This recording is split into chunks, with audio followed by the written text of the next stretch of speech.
effects from inflation.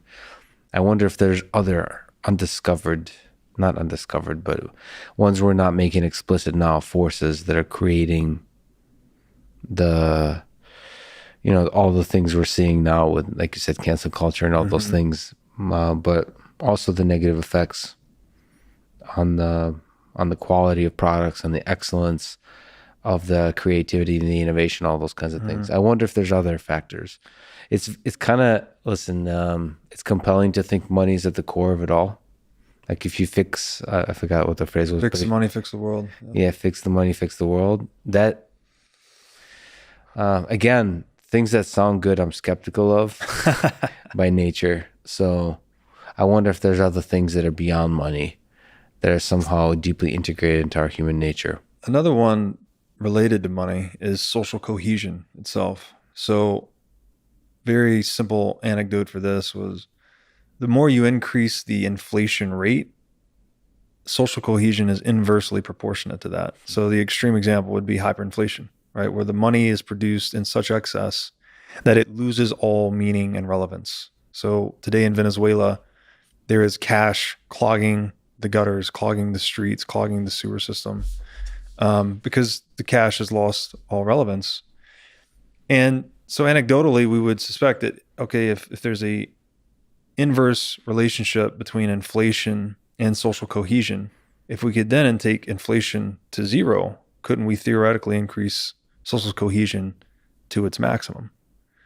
So another way to say that is inflation is a de-civilizing force, whereas natural price deflation, which would occur in a hard money economy where there's either a fixed supply of Bitcoin or a relatively scarce supply of gold, for instance, that lays claim to an increasing capital stock of goods and services, prices would naturally decline every year as we became smarter. So the market price becomes a reflection of our collective knowledge. So by letting prices decline naturally over time, we can actually induce civilization.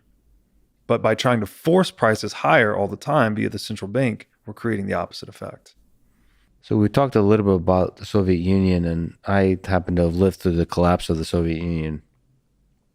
And so what are the factors, the causes in your mind to why the Soviet Union collapsed?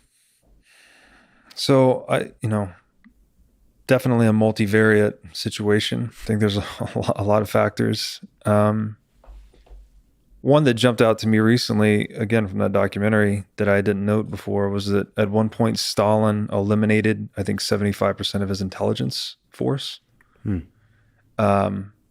which I think when you're competing with another nation state, and intelligence and covert operations are very integral to your survival. I think that was definitely a shot in the foot. But at a higher level, I would say that capitalism and communism were each resource strategies of the 20th century nation state.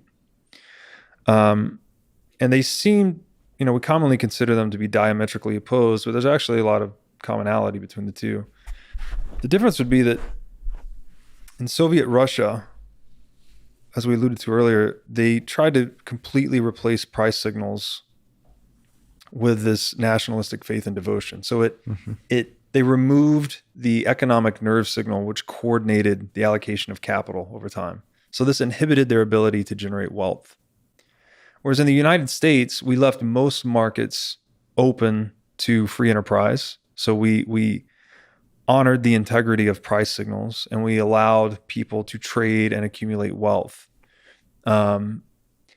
So in every market except the market for money, both markets maintained a central bank, as we've gotten to. So I think in a really big picture standpoint, that's why capitalism outcompetes communism, is because it is able to generate more wealth than communism was, and therefore was able to put financial pressure on the USSR until it reached the point of bankruptcy, essentially.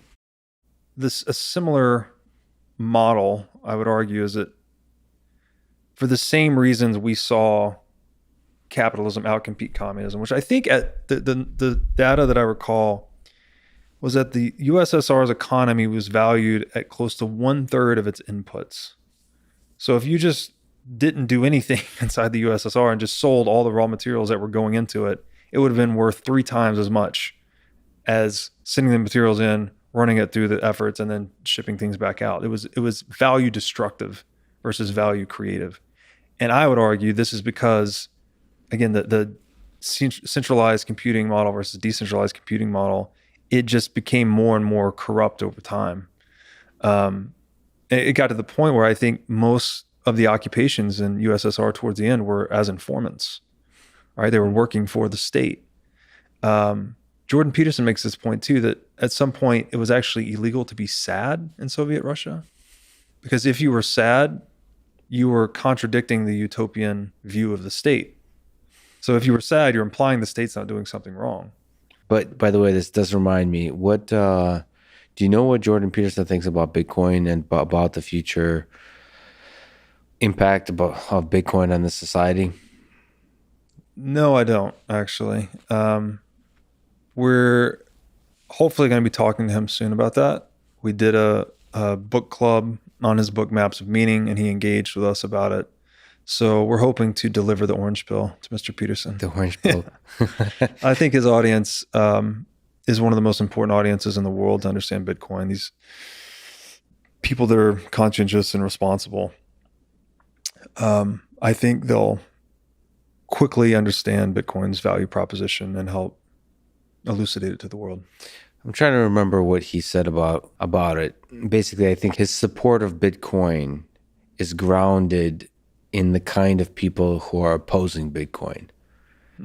So without understanding Bitcoin, he starts to like Bitcoin because of the people who are opposing it. You start to, I mean, that's partially why I am interested in Bitcoin. It's like all the people in power and all the kind of shady, fraudulent, non-genuine people who are dismissing Bitcoin are making me think, One of Jordan's definitions of God is, he says, God is found in the truthful speech that rectifies pathological hierarchies. And I think that is a beautiful definition of what Bitcoin is doing in the world, and that we have this pathological hierarchy called central banking, by which the rich get richer and the poor get poorer, that is used as a mechanism for perpetual theft and funding warfare at a global scale. Like Ron Paul said, it's no coincidence that the 20th century of total war was also the century of central banking. When you have an institution of currency counterfeiting, which the central bank is, you are no longer bounded by your own balance sheet when you go to war. You don't have to just go to war on your own resources. You can now pillage the Commonwealth and pilfer the savings of society as a whole before you go bankrupt. And indeed, this is what Hitler did, right? Hitler hyperinflated in the Weimar Republic to fund his war efforts. And frankly, every dictator, every world war, every internment camp in history was made possible by the weaponization of money in fiat currency. So I know Jordan Peterson is a huge proponent of free speech. And I think that's ultimately at its deepest essence, that's what Bitcoin really is, right? It is just the purest form of monetary speech we've ever had. And by purifying that primary operating system of human action, I think we can eliminate this pathological hierarchy that is unfortunately the dominant institution in the world today. Yeah, I'm definitely, especially with these explorations of Bitcoin, this journey I've been on, I'll revisit some of the aspects of human history that I've been looking at, like Stalin and Hitler, from a perspective of a monetary perspective. Like, what are the effects of inflation? How was it used as a tool in gaining power, in maintaining power, in manipulating the populace, in doing in inflicting suffering and I would say evil onto the world. It's interesting. It's interesting. I'm gonna have to sort of go back into the whole. So I tend to focus more on the human nature Mm-hmm. and less about the tools Mm. that human nature leverages to affect change. But Mm-hmm. you're right that in some sense, money is a tool which can be effectively used to perform moral and immoral actions depending on how it's used. And there's a feedback between the two, right? There's specifically with money itself, it's the here's the way I've been posing it lately is that I actually think we typically think of people as good or bad, or we're, again, trying to label people all the time. But I think people and their characters are emergent properties of the incentive structures they inhabit. Yeah. So, what does Charlie Munger say? Don't show me the incentives, I'll show you the outcome, kind of thing. This is a flawed incentive structure we've been operating within. Now, I'm not speaking to the intention. People want to argue with me all the time. Like, Jerome Powell's not a bad guy. He's doing his best at the central bank. He's doing what he thinks is right. That's fine. Whether that's true or not, it actually doesn't matter. The intention is divergent from the outcome. The institution that they are running is premised on deception and theft, and it is handicapping the productive economy. So when we're even the terms we use, printing money, you're not creating any new value. You're not infusing the economy with anything, any new productive factors whatsoever. You're just harvesting the economic surplus created by entrepreneurs in the marketplace. It's impossible to add any value to an economy by increasing the paper claims on its savings. So there's a feedback loop between man and tool, between creator and created. And I think we have to honor the relationship above either one, right? Trying to put the right people in the system or just build the right system. We need both. Do you think the interesting question of whether the people that are in control of central banks or in positions of power there, if they themselves are malevolent, if they themselves are bad actors, or they're simply like leaves floating along the river, sort of just a cog in the machine, an ant in an ant colony that operates in a certain kind of way. Like, where do you put the blame? Do you put the blame on the way things are operating onto the individuals or onto the system itself, the idea behind the system? And is it useful to place the blame somewhere? Because for me, it might be useful to understand that in order to figure out what the solution is. I tend to not put the blame on the individual. Like, I tend to believe most people are good and want to see themselves as good. And so in that case, it's very difficult to be truly malevolent as you would need to be to control, to gain centralized power at the large scale. But I know a lot of conspiracy theorists and just a lot of people think that there is evil humans in the world that seek power, maintain that power, and then use that power for bad purposes. I think they're just people and they're just trying to get something for nothing, like all of us do. I like And this framework of thought that you well, have. Yeah. honestly, Yeah. and that's what the central bank is the ultimate institution to get something for nothing. You Yeah. get a perpetual income stream, the ability to acquire more and more territory in the world through monopolizing the supply of money. And you can literally print money. You can buy your way out of anything and buy your way into anything in the world. So it is, I think, not say the most, but a group of very intelligent people put this thing together and figured out how to get something for nothing in perpetuity by clouding people's conception of money.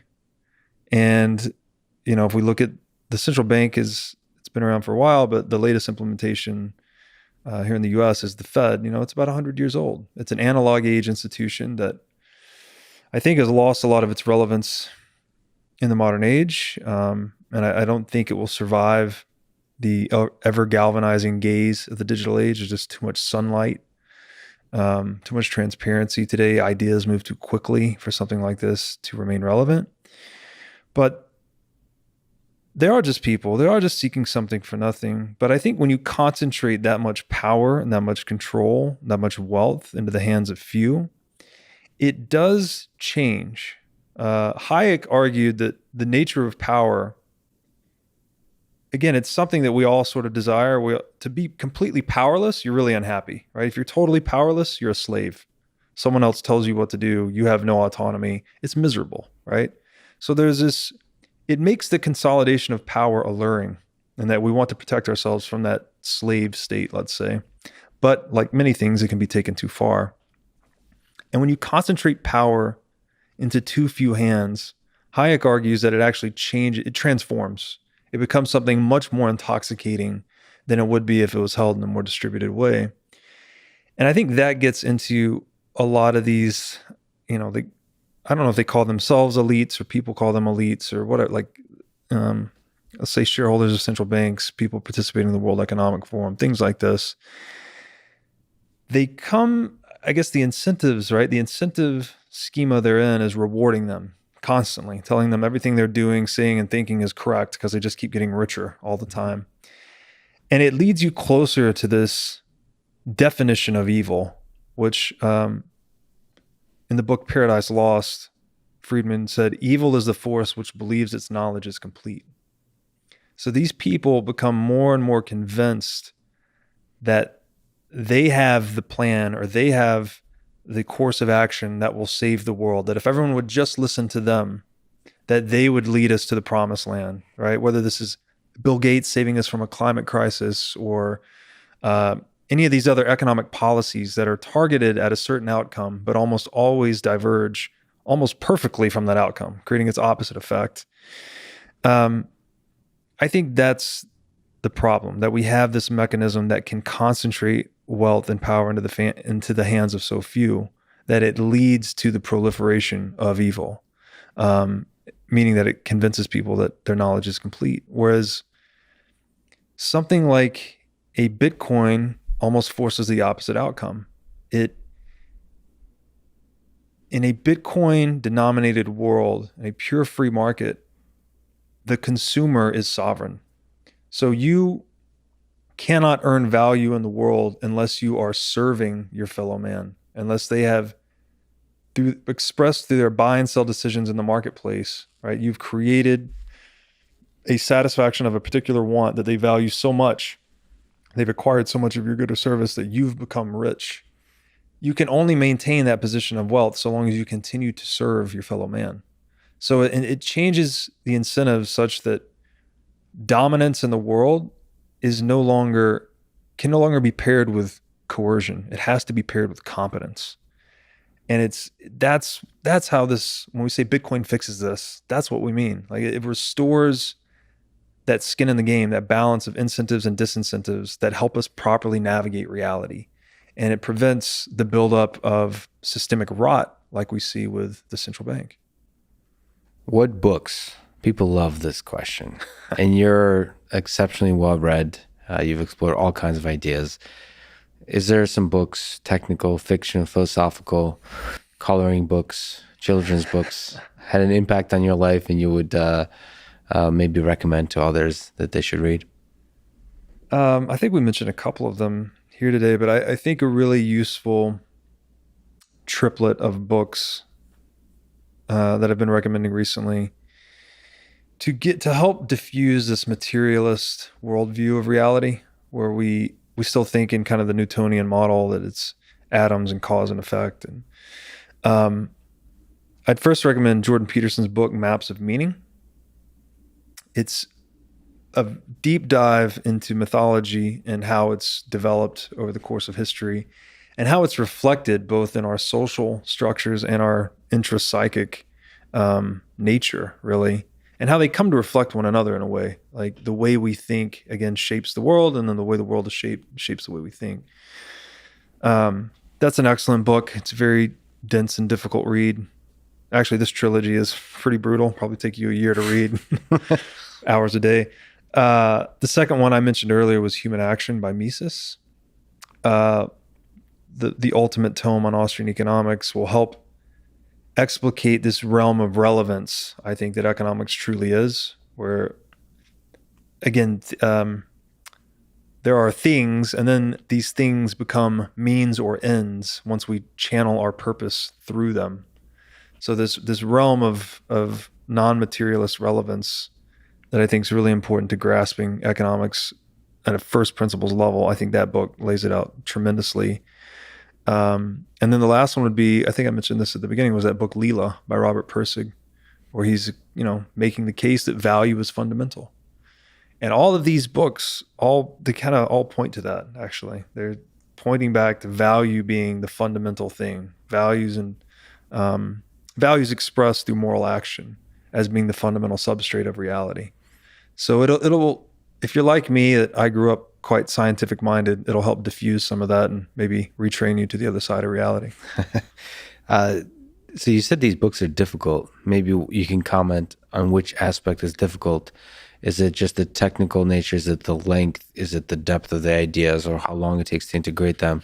And more sort of importantly, is there recommendation, advice you can give on how to integrate these ideas, how to read, how to learn in this space? Is there, from your own life, like how do you enjoy taking in ideas? And this could be for these books, but also in the Bitcoin world and reading a bunch of different ideas written by others, just integrating stuff, even watching podcasts and all those kinds of things. Yeah, I'm a reader. I love to read. One of the most useful things I've ever done was take a speed reading course. I actually think there's a version of this available on Tim Ferriss's website. It's like a 30-minute speed reading course. It's all about eye movement. Instead of moving your eye continuously line over line, it's more about jumping, and your brain, you can train your brain to just absorb words in their totality versus kind of reading word by word. And also not, I haven't fully taken that journey actually, but I remember taking a few steps on that journey, realizing that I'm speaking inside my head. Yeah. I'm saying the words inside my head, and that's actually getting in the way. That's right. So there's a lot of little hacks like that. I maybe lazily, I'll have to, now that you mention, I'll have to revisit this. Yeah. But I have convinced myself that I don't need to read faster, because that's not ultimately the bottleneck. The bottleneck is in me thinking about stuff. In fact, I like reading really slowly, or so I convinced myself. Because ultimately it's not about gaining more information. It's about time spent thinking deeply. Yes. But maybe that's just me being very lazy, because yes, it's true, it's important to think deeply, but maybe I could speed up the consumption of information. Well, it's fun. I like to be dynamic, actually. So usually speed reading initially, and that diffused that internal dialogue for me, because when I was reading one word at a time, I was having that too. You almost get a feedback in your own head when you're reading the word out loud and it's clouding your thoughts. Yeah. If you're speed reading, you can't do that. Yeah. You're taking in groups of words at a time, so you can't internally verbalize it, I guess. And then I also am really big on annotating, underlining, writing in the margins. I prefer a physical book, but I also read the Kindle a lot because it's just so convenient. Anywhere you're waiting in line, or every night before bed, I'm reading my Kindle.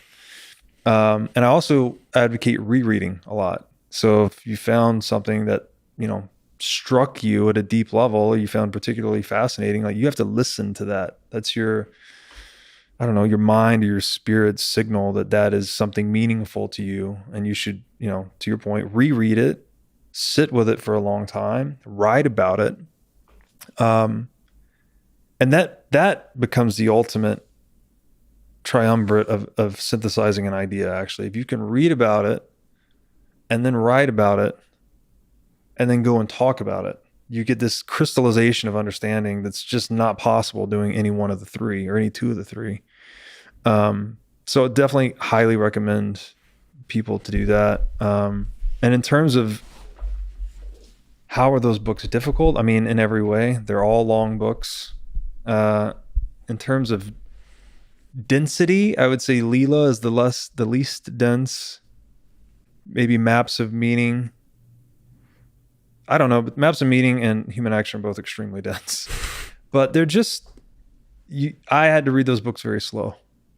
You just have to take your time with them. To give you an idea, with Jordan Peterson, he's said this a lot with Maps of Meaning.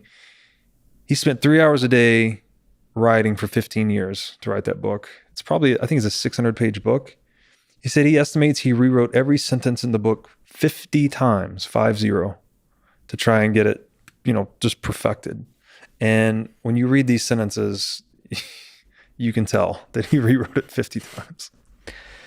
I've used actually Anki for spaced repetition.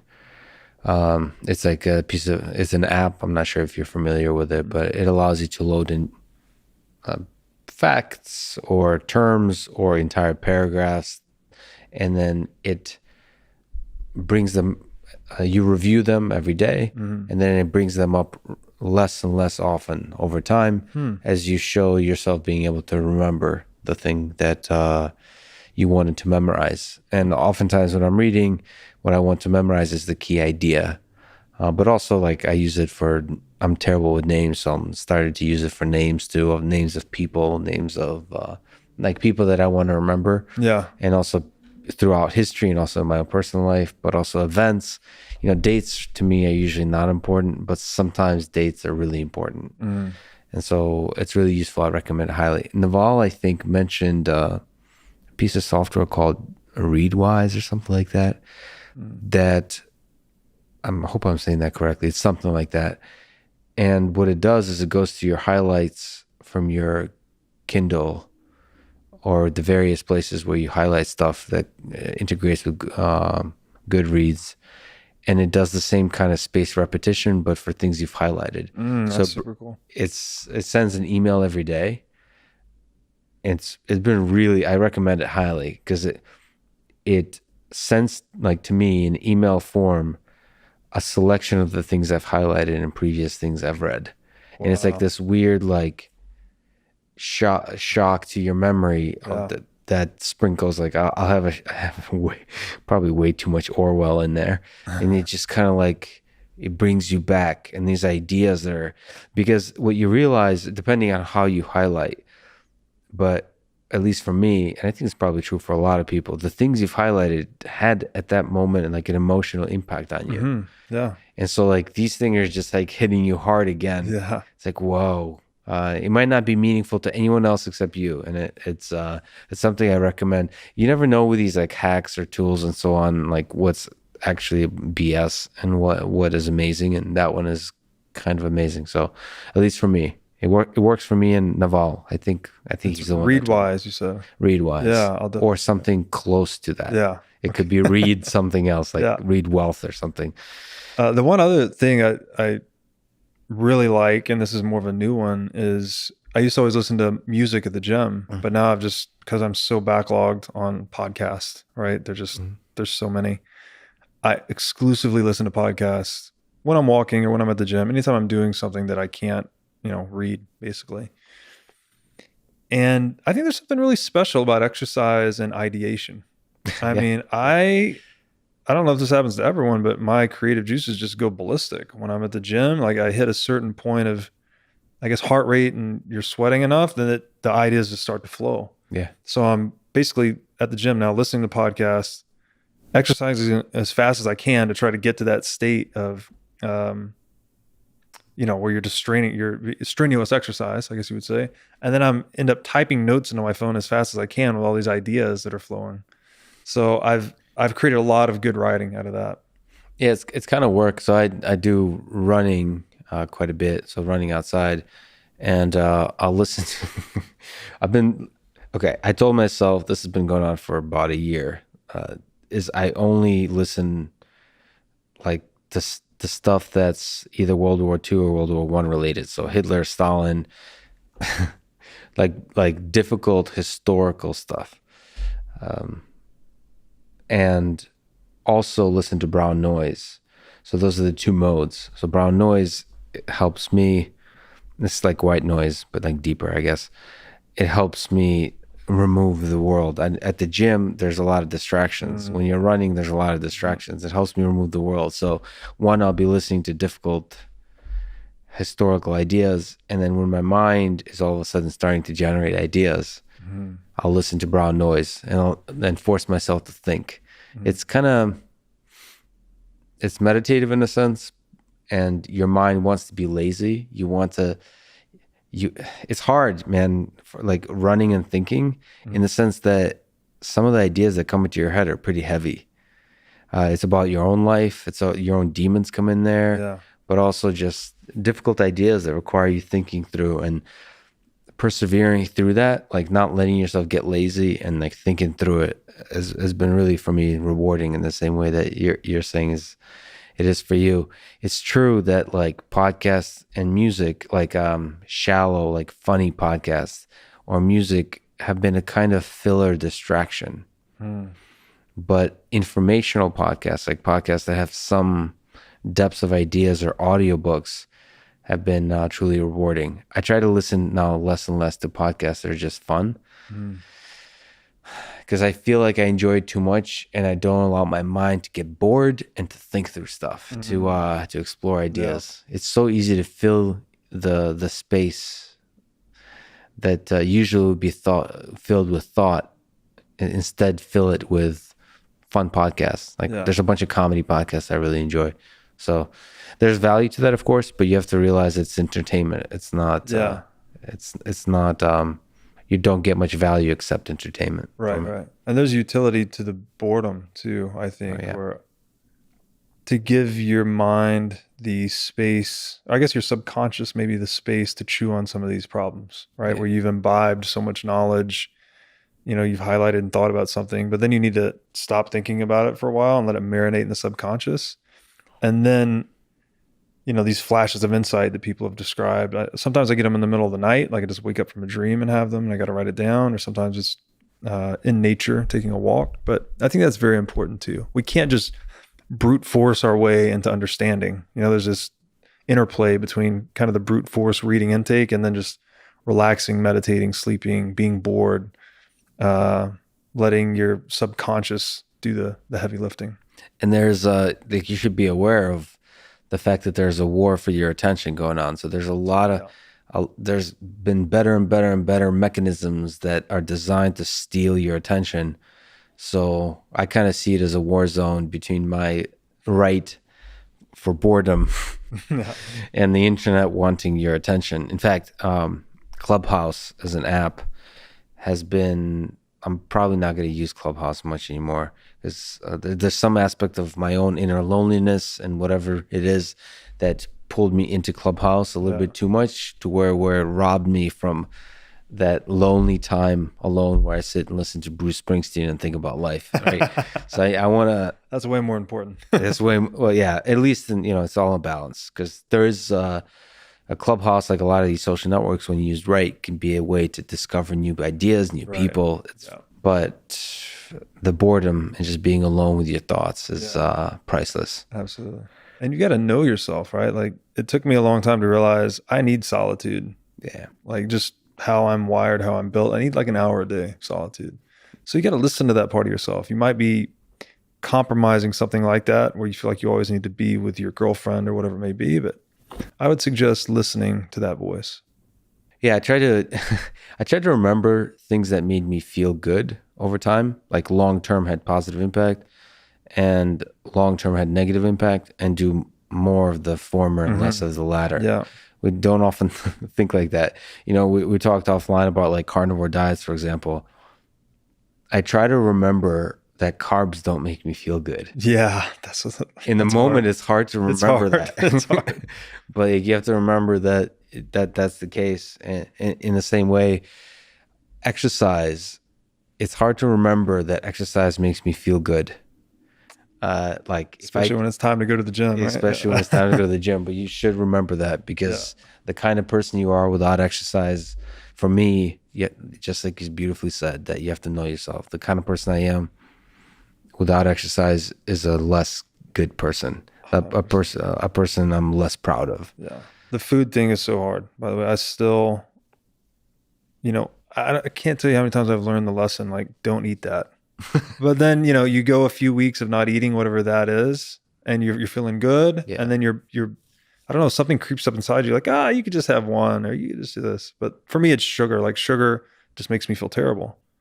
But not always, but if it's been a long time, I start to make that exception in my mind. Like, you can have a little bit. Yeah. And then I eat it and I feel terrible. So I don't know how many times I've done that dance, but It's not cool. Well, it depends on how painful it is, and then you learn the lesson. I actually embraced the fact that I'll never learn the lesson with vodka. Mm. Every time I drink, especially with Russians, is like I quit drinking every time, and then I forget. There's like a slow drop off. It'll be like 2 weeks, and then Nazdarovia. that's that over. Right? Very good.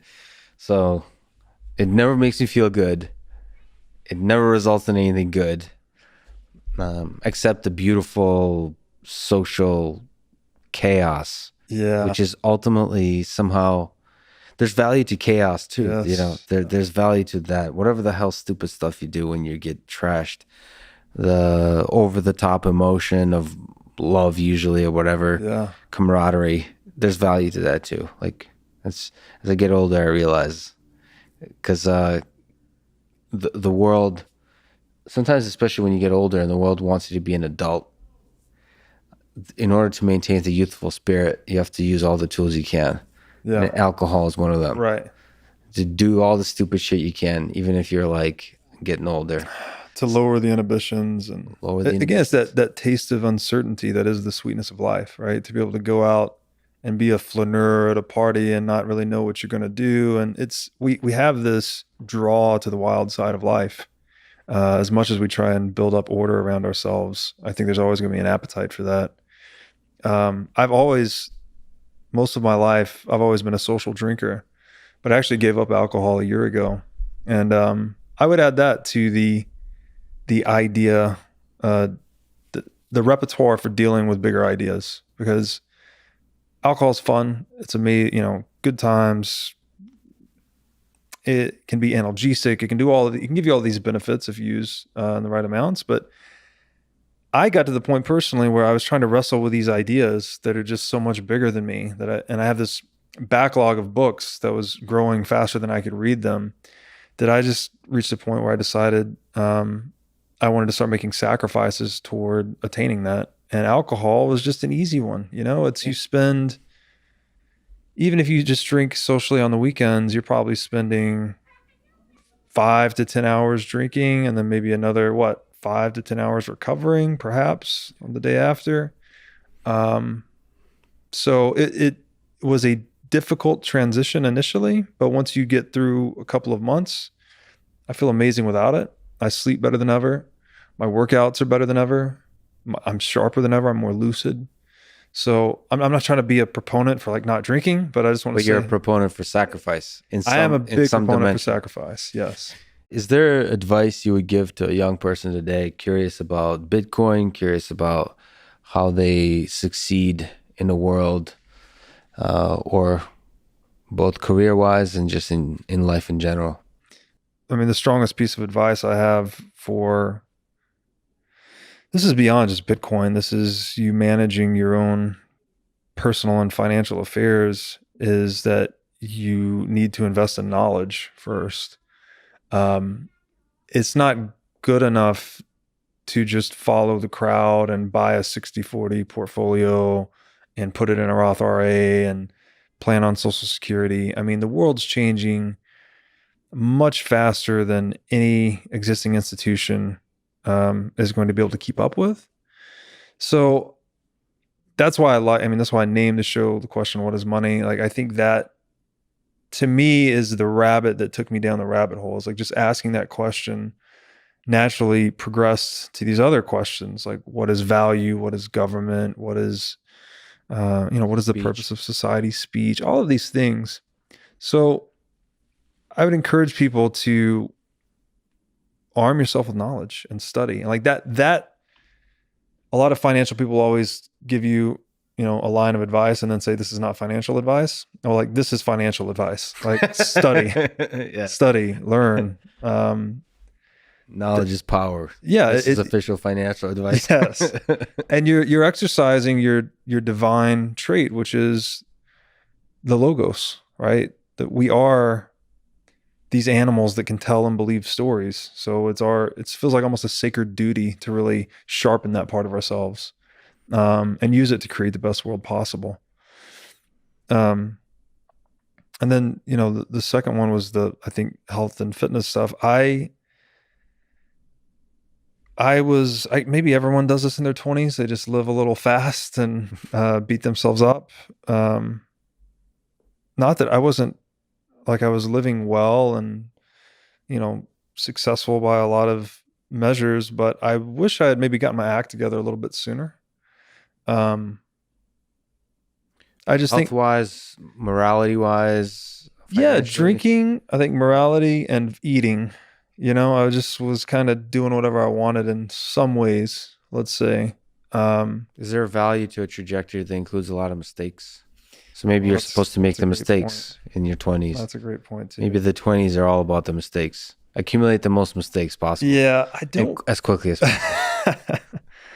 I don't regret any of it, but now that I'm kind of in this place where I feel good and I know the value of a good night's sleep and just I've more deeply explored my own potential Mhm. that I feel maybe a little regretful that I didn't do this earlier is all I'm saying. So maybe just exploring different sides of yourself, right? See what it's like to go and make a bunch of mistakes and be wild and crazy and then maybe try to walk the straight and narrow for a few months and just see what it's like. So Probably a guy doing vodka shots right now, listening to this podcast with his buddies, and they, if you are, please take a shot for us for all the mistakes and you should make in your 20s.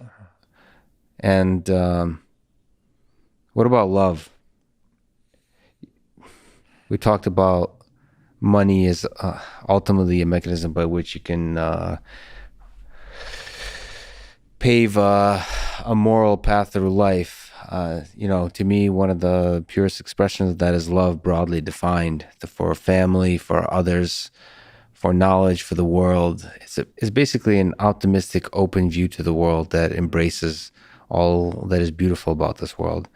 So, do you think about love often in a personal sense, romantic, family, friendship, and in the broad sense, about its value in a successful life?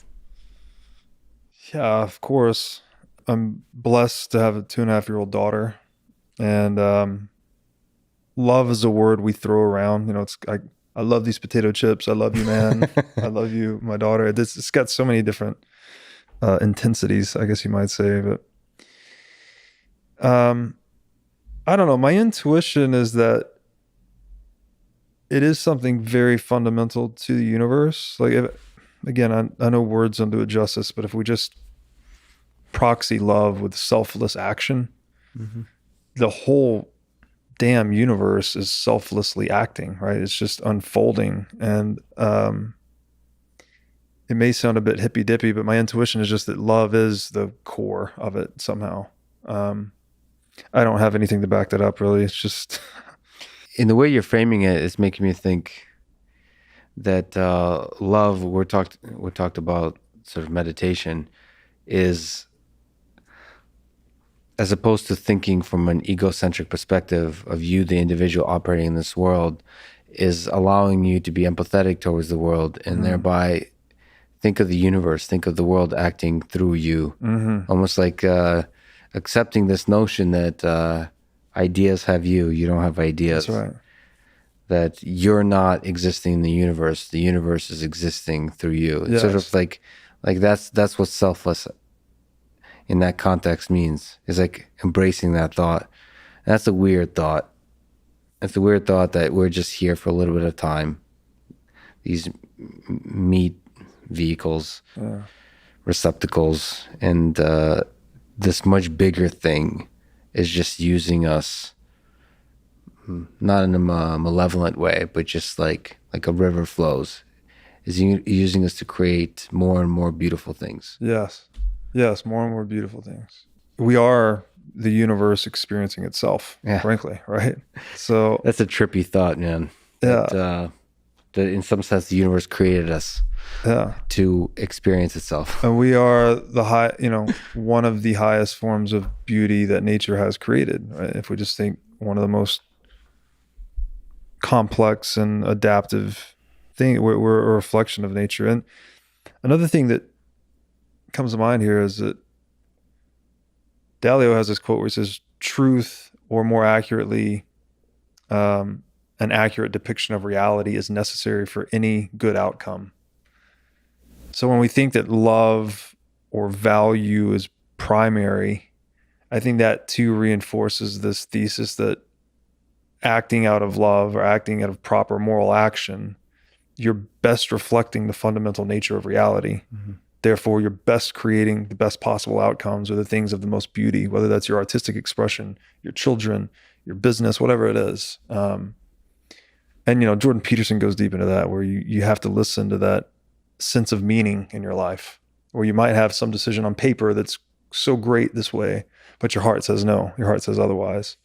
Um, I've tried to listen to my heart throughout, and I think that creates the best outcomes. But nevertheless, does it make you sad that you, in particular, Robert, are going to be dead pretty soon?